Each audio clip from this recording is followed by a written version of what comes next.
दोस्तों, जैसे कि स्क्रीन पर आप देख रहे हैं, आज हम जिस चार्ट पैटर्न की बात करने वाले हैं वो है head and shoulder chart pattern. ये एक बेरिश चार्ट पैटर्न है। अगर किसी भी स्टॉक के चार्ट के ऊपर किसी भी टाइम फ्रेम के ऊपर आपको इस तरीके का पैटर्न अगर दिखाई देता है तो समझ लेना चाहिए कि एक बेरिश मूव उस पर्टिकुलर चार्ट के ऊपर या स्टॉक के ऊपर आने वाली है। अब ये पैटर्न बनता कैसे है? प्रीवियसली एक तो साइडवेज मूवमेंट होनी चाहिए या फिर अपवर्ड मूवमेंट होनी चाहिए, यानी कि बुलिश मूवमेंट होनी चाहिए अगर ये पैटर्न बनने वाला है तो। जैसे कि आप यहाँ पे देख रहे हैं, यहाँ पे एक बुलिश स्विंग था, फिर एक हाई बना, हाई बनने के बाद स्टॉक नीचे आया, यहाँ पे सपोर्ट लिया। ये प्रीवियस सपोर्ट भी हो सकता है या नया सपोर्ट भी स्टॉक वहां पे बना सकता है। सपोर्ट लेके फिर से एक बार एक स्विंग आता है बुलिश, और प्रीवियस जो हाई है उसको ब्रेक करके एक नया हाई प्राइस बनाती है। नया हाई प्रीवियस हाई भी हो सकता है। जब आप देखोगे पीछे जाके तो पहली बार भी बन सकता है या प्रीवियस हाई पे भी ये हाई बन सकता है। तो यहाँ पे आपको थोड़ा सा चेक करना पड़ेगा। उसके बाद हाई बनाने के बाद स्टॉक फिर से एक बेरिश मूवमेंट देता है, एक बेरिश स्विंग देता है, और कहाँ तक देता है? पहला वाला जो सपोर्ट बनाया था वहां तक एक सपोर्ट बनाता है। सपोर्ट बनाने के बाद फिर से एक बार एक छोटी सी बुलिश मूवमेंट आती है, और वो कहां तक रहती है? पहला जो यहाँ पे फर्स्ट में नाम दे देता हूं, यहाँ पे दूसरा नाम दे देता हूं। पहला वाला जो हाई बना था उसी के आसपास तीसरा जो हाई है वो बन जाता है। अब आप टेक्निकली यहाँ पे देखोगे तो ये हो गए दो शोल्डर और ये हो गया एक हेड। ये यहाँ पे आप देख सकते हैं लेफ्ट शोल्डर, ये हो गया हेड, और ये हो गया आपका राइट शोल्डर। तो इस तरीके से आपको हेड एंड शोल्डर पैटर्न दिखाई देता है चार्ट के ऊपर।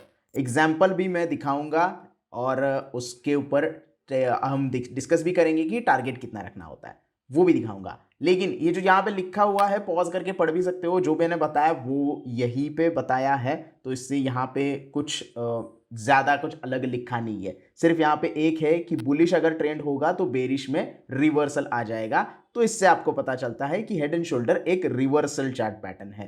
तो आपको ट्रेड कब लेना है? जैसे ही ये दो सपोर्ट के पास फिर से एक बार तीसरा हाई बनने के बाद स्टॉक फिर से नीचे आता है, और जैसे ही ये प्रीवियस दो सपोर्ट है वहां पे ब्रेकडाउन अगर आता है तो आपको शॉर्ट की पोजीशन बनानी है, या फिर आप होल्डिंग में बैठे हो तो आपका जो माल है आपको बेच देने का है। तो यहाँ पे सिंपल है, बेरिश है तो आपको शॉर्ट की पोजीशन बनानी है। अब आप देख रहे हो कि पहला सपोर्ट है, दूसरा सपोर्ट है, यहाँ पे आपको एक नेक लाइन ड्रॉ करनी है, एक हॉरिजॉन्टल लाइन ड्रॉ कर सकते हो, ट्रेंड लाइन ड्रॉ कर सकते हो। तो सिमेट्रिकल अगर नहीं होगा तो हॉरिजॉन्टल लाइन ड्रॉ होगी। अगर कुछ इस तरीके से होगा, मतलब फिर से एक बार बताते हैं हम, अगर इस तरीके से ऊपर की साइड में होगा तो ये ट्रेंड लाइन इस तरीके से ड्रॉ हो सकती है, और इसको ब्रेक डाउन करने के बाद यहाँ पे शॉर्ट पोजीशन हो सकती है। तो जरूरी नहीं है कि सिमेट्रिकल हो, लेकिन तीन पिक्स बनने चाहिए जिसमें का सेंटर वाला पिक जो है वो हायर साइड पे होना चाहिए, और बाकी के जो दो पिक है वो नीचे के साइड में होना चाहिए। अगर आप बुक के हिसाब से जाओगे तो जो लेफ्ट शोल्डर है उससे राइट शोल्डर थोड़ा सा नीचे के साइड में होना चाहिए। लेकिन कभी कभी ऐसा होता नहीं है, मार्केट में एक जगह पे ही प्राइस नहीं आती है, रेंज में रहती है, आपको उतना बफर रखना पड़ता है। तो ये हो गया हेड एंड शोल्डर। अब आपको शॉर्ट पोजीशन कहां पे लेनी है? जैसे ही ये नेकलाइन ब्रेक होती है, कंफर्मेशन कैंडल आपको रेड बनानी है। रेड कंफर्मेशन कैंडल का अगर लो ब्रेक हो जाता है तो यहां पे आप शॉर्ट की पोजीशन लेते हो, आपकी शॉर्ट की एंट्री होती है। आपका स्टॉप लॉस रहेगा जो भी राइट शोल्डर का हाई है उसके ऊपर, यानी कि यहां पे आपका स्टॉप लॉस लगेगा, यहां पे आपकी एंट्री रहेगी, और आप सोच रहे होंगे कि टारगेट कितना है। जो सेंटर पीक बना है अपना हेड, जो है हेड से लेके आपके नेकलाइन तक का जो डिस्टेंस है वही डिस्टेंस आपको नेकलाइन से नीचे तक कंसीडर करना है। वो आपका पहला पोटेंशियल टारगेट होगा। वहां पे आप 50% प्रॉफिट बुक कर सकते हो और वेट कर सकते हो उसके बाद भी नीचे की साइड की मूवमेंट आती है कि नहीं। अगर आती है तो वेट करो, नहीं आती है तो जैसे ही कोई बुलिश कंफर्मेशन पैटर्न या फिर कैंडल बने तो उसमें एग्जिट हो जाओ, बाकी का जो भी स्टॉक्स है वो बेच के निकल जाओ। अब ये तो हो गया सब थ्योरेटिकल पार्ट। अब हम चलते हैं एक्चुअल पैटर्न किस तरीके से दिखता है। तो आप देख सकते हैं इस तरीके से पैटर्न आपको दिखाई देता है। ये बुलिश मूवमेंट है, ये पहला शोल्डर बना, फिर स्टॉक नीचे आया, सपोर्ट लिया, फिर यहां पे हेड बना, फिर स्टॉक नीचे आया, फिर सेम जगह पे सपोर्ट लिया, और फिर नेक्स्ट पीक बना जिसको हम एक और शोल्डर बोलते हैं, और यहाँ पे ब्रेकडाउन आप देख रहे हो। अब जब भी ब्रेकडाउन यहाँ पे आता है, जब भी ब्रेकडाउन आता है तो आपको एक रेड कलर की बड़ी वाली वॉल्यूम के साथ कैंडल दिखनी चाहिए। अगर ब्रेकडाउन पे वॉल्यूम नहीं होता है तो ये पैटर्न यहां से रिवर्स मार के एक और शोल्डर बना सकता है। सो एक ही हेड हो सकता है, शोल्डर मल्टीपल हो सकते हैं, तो आपको ये ध्यान रखना है।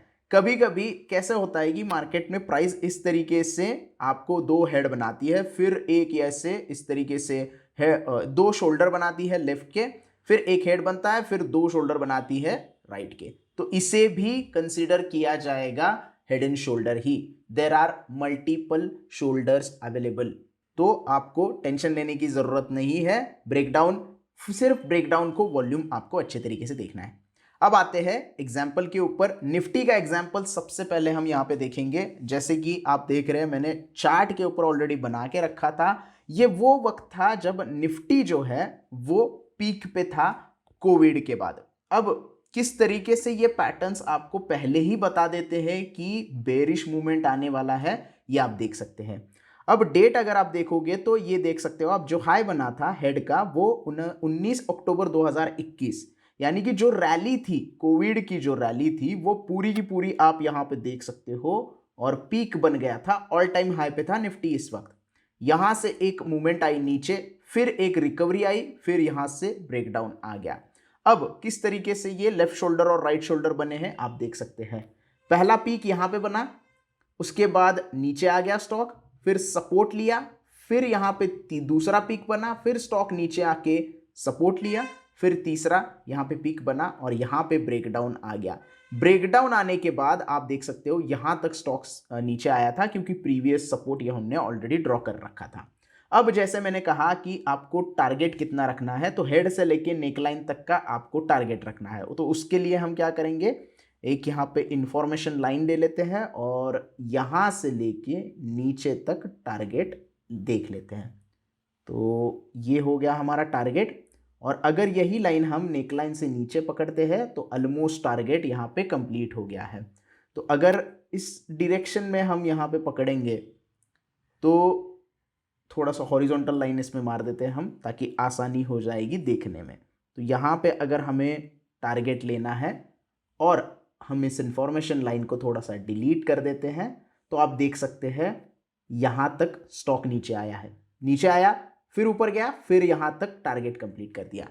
तो हेड एंड शोल्डर एक स्ट्रॉन्ग रिवर्सल पैटर्न माना जाता है, और जब भी ये चार्ट के ऊपर आपको दिखेगा कि किसी भी टाइम फ्रेम के ऊपर, चाहे 1 घंटे के ऊपर हो, डेली ऊपर हो, वीकली ऊपर हो, या फिर 15 मिनट के ऊपर हो, तो आप वहां पे बिंदास ट्रेड ले सकते हैं। लेकिन एक ही चीज आपको करनी है, ब्रेकडाउन जो होगा वो वॉल्यूम के साथ होना चाहिए। कोई भी चार्ट पैटर्न आप ट्रेड करो, वॉल्यूम के साथ अगर ब्रेकडाउन या ब्रेकआउट नहीं आता है तो आप वहां पे ट्रेड नहीं लेंगे। ये एक मेरा आपको छोटा सा सजेशन है। एक और एग्जांपल हम देखेंगे। दूसरा एग्जांपल है टीसीएस के ऊपर। तो टीसीएस वॉच लिस्ट में हम जाएंगे और टीसीएस सिलेक्ट करेंगे। टीसीएस में 1 घंटे के चार्ट के ऊपर हमारा ये पैटर्न बना है, तो 1 घंटा यहाँ पे हम पहले चेंज कर लेते हैं। तो 1 आवर हमने यहाँ पे चेंज कर लिया है, और यहाँ पे आप देख सकते हैं पैटर्न जो है वो किस तरीके से बना है। प्रॉपर सिमेट्रिक जो हेड एंड शोल्डर पैटर्न है वो यहाँ पे दिखाई दे रहा है।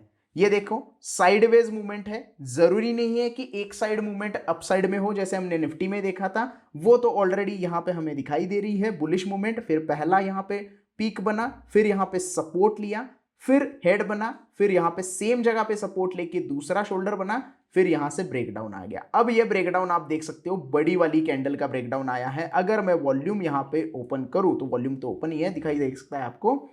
तो यहां पे आप देख सकते हैं वॉल्यूम काफी अच्छा नजर आ रहा है। थोड़ा इतना भी ज्यादा नहीं है, लेकिन यहाँ पे बड़े बड़े वॉल्यूम के बार्स दिखाई दे रहे हैं। तो वॉल्यूम के साथ ब्रेकडाउन आया, फिर एक रिवर्सल आया, लेकिन रेजिस्टेंस उसी सपोर्ट जहां पे बना था वहीं पे रेजिस्टेंस लिया, फिर स्टॉक यहां से नीचे आ गया। दूसरी बार भी सेम जगह पे सपोर्ट लेने की कोशिश की और स्टॉक नीचे आ गया। अब इसका अगर टारगेट हमें देखना है तो सबसे पहले तो हेड से लेके यहां नीचे तक हमें डिस्टेंस मेजर करना होगा, और इस तरीके से हमें यहां से नीचे लगाना पड़ेगा। तो हालांकि पूरा का पूरा टारगेट कंप्लीट नहीं हुआ है, लेकिन हाँ, पूरा का पूरा हो गया भाई, ये देख सकते हो आप, नीचे तेयर स्टॉक आया है, क्योंकि स्टॉप लॉस तो हमारा यहाँ पे ऊपर रहेगा, तो स्टॉप लॉस के पे कहीं हिट नहीं हुआ है, कंसोलिडेट करके स्टॉक नीचे आ गया है। तो ये पर्टिकुलरली होता है हेड एंड शोल्डर पैटर्न में। इस तरीके से आप अगर इंट्राडे ट्रेडिंग करना चाहते हो तो 15 मिनट के चार्ट के ऊपर आपको थोड़ा सा एनालिसिस करके यहाँ पे चार्ट पैटर्न ढूंढने होंगे। एक दिन पहले आप अगर एनालिसिस करके इस तरीके के पैटर्न आपके पर्टिकुलर इंट्राडे स्टॉक में ढूंढ लेते हो तो दूसरे दिन ट्रेड लेने में आपको आसानी हो सकती है, लेकिन थोड़ी मेहनत करनी पड़ेगी, क्योंकि पैसा कमाना है तो थोड़ी मेहनत करनी ही पड़ेगी। तो आई होप ये मेहनत आप करोगे। आपको कौन से स्टॉक के ऊपर इस तरीके का पैटर्न दिखाई दिया है रिसेंट डेज में, वो मुझे आप कमेंट करके बता देना।